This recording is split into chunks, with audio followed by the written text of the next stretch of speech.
Сау саламатсыздар ма қымбаттыларым? Мұхаммед пайғамбарымыздың өмірі жайлы біраз оқып үйренейік. Хандық соғысынан кейін ислам мемлекетінің күшін айналадағы тайпалардың біразы мойындады. Енді бұлар мұсылмандармен достық байланыстарын құрудың тіпті ең дұрыс жолы мұсылмандық екендігін ойлана бастады. Кейбіреулері пайғамбарымызға барып, мұсылмандықты қабылдап мәртебеленді. Пайғамбарымыз ислам дінінің таралуы үшін сахабаларын жасақтар құрып, маңайдағы тайпаларды исламға шақыруға жіберді. Кейбір тайпаларға өзі барды.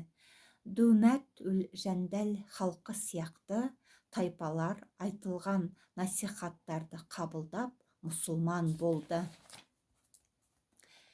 Хижреттің 6-шы жылының Зұлқада айы болатын бір түні пайғамбарымыз түсінде сахабаларымен Меккеге барып, Қағбаны тәуап еткендерін, біразының шаштарын қысқартқанын, біразының тықырлатып алдырғанын көрді.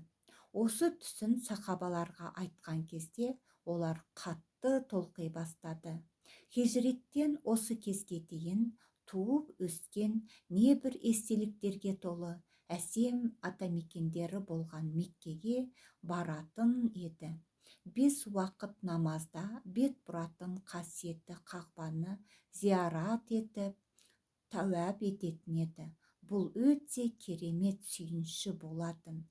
Сахабалар, сендер сөзсіз Мәжиди харамға кіресіңдер деген сүйіншіні ала сала дереу дайындыққа кірісті.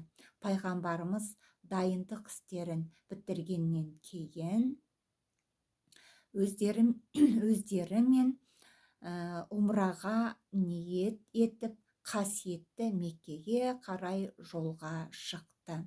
Зүл Хүләйфа деген белгіленген орынға жеткен кезде ихрам киімін киіп түскі намазды оқыды. Жолда Хасретті Омар мен Саид бин Убада пайғамбарымызға жақындап, «Я Расулла, сізбен жауласқан адамдарға қарусыз барамыз ба? Құрайыштардың шабуылдап сізге бір зиян келтіруінен қорқамыз» деп қауіптерін білдірді. Пайғамбарымыз оларға: «Мен умраға ниет еттім, бұл халде қару апаруды қаламаймын» деді.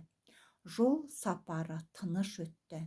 Жол бойындағы тайпаларға соғып, пайғамбарымыз оларды исламға шақырды. Сау саламатта болыңыздар. Сауабы сіздер мен біздерге болсын.